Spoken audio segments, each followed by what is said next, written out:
Today, I am showing you an electric forklift again, and I hope you'll like it. This is the turn signal. These are the vehicle's headlights' front illumination lights.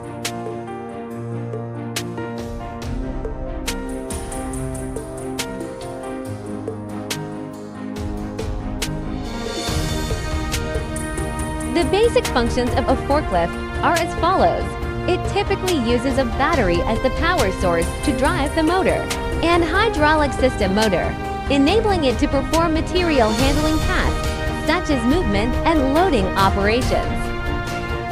You can also understand it as using a DC power supply battery to handle and load goods, compared to diesel forklifts. Electric forklifts feature simple operation control, along with advantages such as zero pollution, user-friendly operation, noise-free performance, energy efficiency, and high productivity.